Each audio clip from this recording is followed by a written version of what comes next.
Trade shows are terrifying for most people.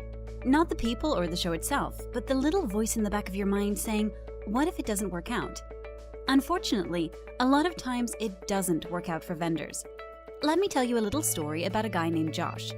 Josh is worried. He just committed the company to 5 trade shows. The budget? About $1 million.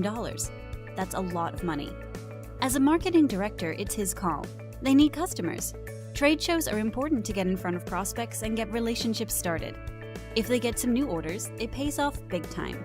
If not, Josh may be looking for another job. The game is all about getting prospects to visit his booth. He remembers the show last year, sitting on a folding chair, watching attendees walk by hurriedly, avoiding eye contact. He tried emails, he sent direct mail, he ran ads in the trade press.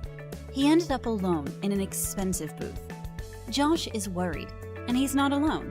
In fact, there's probably anywhere from 50 to 1,000 exhibitors that will be at his trade show, just like yours. I talk to a lot of exhibitors, and they tell me they're worried.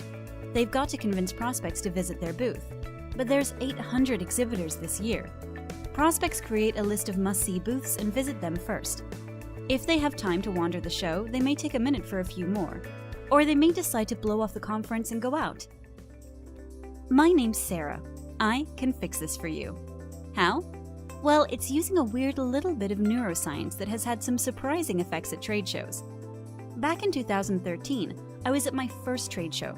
The booth was decent, we were all prepped on the pitch, and I was terrified. Frankly, if this trade show didn't go well for me, I'd be looking for another job. You already know how that kind of stress can get to you.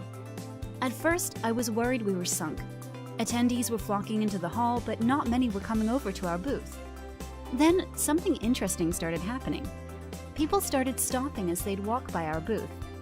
It was actually pretty hilarious. They'd try to stand across the aisle, like we had the plague or something, but they'd catch sight of our video and slow down, almost like they couldn't help it. This weird, glazed look would come over their eyes, and I'd know they were hooked. We even had someone from a different conference entirely stop to watch. That was the first time I realized the real power of whiteboard videos. A video just like the one you're watching. Honestly, we all know how attendees can be almost hostile to vendors. They do not want to be sold.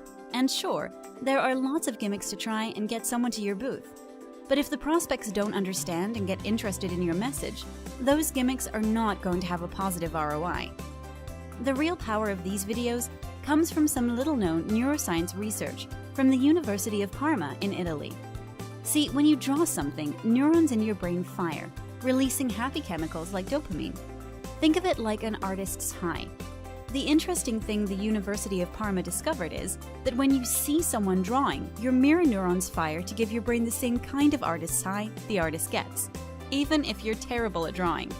So when someone watches a whiteboard video drawing out your message, it's more than just attention grabbing, it's downright enjoyable. Now, the objective of these videos is not to explain details. It's to get attention and interest so they will want to visit you at the show and attract folks once you're there. It's to give you something different than the 1,000,001 other iPad giveaways. We get you on the list so the show pays off. So, how does it work? Let's talk. Call us for the details.